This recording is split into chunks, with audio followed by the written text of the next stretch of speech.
नमस्कार बंधुरा रय कपिल्स किचेने आपनादेर सबाइके स्वागत। आज के आमी आपनादेर साथे शेयर करब दुर्दान्त स्वादेर इचोर चिंगड़ी रेसिपि। एखन किन्तु इचोर बाजारे पावाई जाच्छे, कचि इचोरो पावा जाच्छे। तो आज के आमी आपनादेर साथे एई इचोर चिंगड़ी रेसिपिटाई खूब सिम्पल भावे शेयर करब। ताहले आसुन देखे नेওয়া যাক আমার আজকের রেসিপি ইচোর চিংড়ি। ইচোর চিংড়ি করার জন্য আমি এখানে ইচোর নিয়ে নিয়েছি। ইচোরগুলোকে দেখুন আমি এইভাবে কেটে নিয়েছি। এটা বাজার থেকেই আমি এইভাবে কাটিয়ে নিয়ে এসেছি। ইচোরগুলোকে আমি খুব ভালোভাবে ধুয়ে নিয়েছি। আর এবারে আমি একটু নুন আর হলুদ দিয়ে একটু সামান্য জল দিয়ে ইচোরগুলোকে ভাপিয়ে নেব। এতে করে ইচোরের যে আঠাগুলো থাকে সেটা কিন্তু বেরিয়ে যাবে। দেখুন আমি ইচোরগুলোকে ভাপিয়ে নিয়েছি। আর ইচোর চিংড়ি যেহেতু করব চিংড়ি মাছ তো লাগবেই। এখানে আমি চিংড়ি মাছটা নিয়ে খুব ভালোভাবে ধুয়ে পরিষ্কার করে নিয়েছি। এবারে আমি নুন হলুদ মাখিয়ে নেব। নিয়ে নিয়েছি এখানে কিউব করা আলু। ইচোর চিংড়িতে আমি একটু আলু দেব। নিয়ে নিয়েছি এরকমভাবে কুচি করা পেঁয়াজ, টমেটো, কাঁচা লঙ্কা, আর এখানে নিয়েছি আদা আর রসুন বাটা।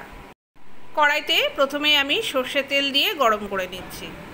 এবারে আমি ওই নুন হলুদ মাখিয়ে রাখা চিংড়ি মাছটাকে একটু ভেজে নেব। চিংড়ি মাছটা আমি খুব কড়া করে ভাজবো না, সামান্য একটুখানি তেলে ভেজে নেব। চিংড়ি মাছটা দেখুন আমার এরকম লাল করে ভাজা হয়ে গেছে। এবারে আমি ওই তেলের মধ্যেই দিয়ে দিচ্ছি জিরে ফোড়ন। জিরে ফোড়ন দিয়ে প্রথমেই আমি এই আলুগুলোকে ভেজে নেব। আলুগুলোকেও আমি মোটামুটি একটু ভেজে নেব।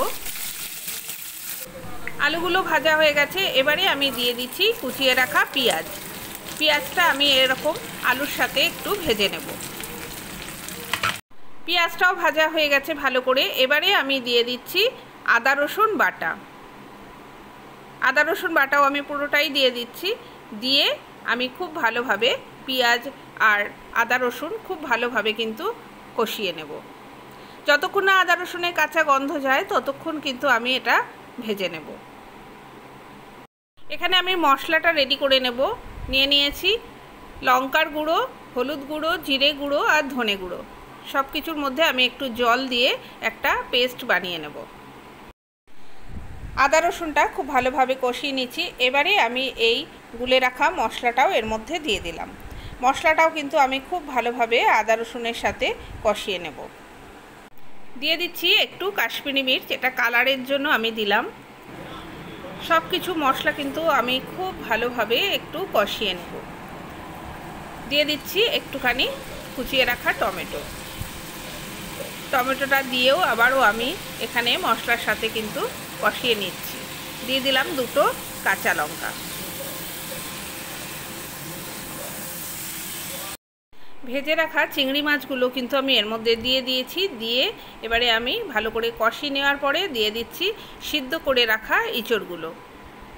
ইচোরগুলোকে দিয়ে আমি এবারে এই মশলা আর চিংড়ি মাছের সাথে কিন্তু ভালোভাবে কষিয়ে নেব। এই রান্নাটা একটু ভালো করে কষিয়েই কিন্তু করতে হবে, তাহলে পরে ইচোর চিংড়িটা খেতে বেশি স্বাদ হয়। দিয়ে দিচ্ছি পরিমাণ মতন নুন। আমি ইচোর সিদ্ধ করার সময় কিন্তু নুন দিয়েছিলাম। নুনটা দিয়ে এবারে আমি ইচোরের সাথে আবারও ভালোভাবে মিক্স করে দিচ্ছি। সব কিছু কষিয়ে নেওয়ার পর দিয়ে দিচ্ছি পরিমাণ মতন জল। জলটাতে আলুটা সিদ্ধ হবে। ইচোরটা তো হাফ সিদ্ধ করাই রয়েছে, বাকিটা আলু সিদ্ধ হবে এবং বাকি ইচোরটাও সিদ্ধ হবে। আর মোটামুটি একটু গ্রেভি থাকবে। এইভাবে পরিমাণ মতন কিন্তু আমি জলটা অ্যাড করে দিলাম। ইচোর আর আলুটা মোটামুটি সিদ্ধ হয়ে গেছে। এবারে আমি এর মধ্যে অ্যাড করে দেব 1 চামচ চিনি। চিনিটাকে ইচোরের সাথে আমি খুব ভালোভাবে একটু মিক্সড করে দিচ্ছি। ইচোরটা কিন্তু আমাদের রেডি হয়ে গেছে। জলটাও কিন্তু অনেকটা শুকিয়ে গ্রেভি হয়ে গেছে। এবারে আমি দিয়ে দিচ্ছি এর মধ্যে 1 চামচ গরম মশলা গুঁড়ো আর দিয়ে দিচ্ছি 1 চামচ ঘি।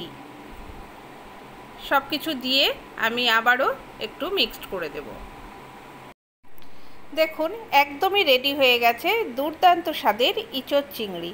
আমি সার্ভ করেও আপনাদেরকে একবার দেখিয়ে দিচ্ছি। গরম ভাতের সাথে তো খেতে খুবই ভালো লাগে। এছাড়া কিন্তু রুটি বা পরোটার সাথেও কিন্তু খুব ভালো লাগে এই ইচোর চিংড়ি। খুব সহজেই কিন্তু বানিয়ে নেওয়া যায়।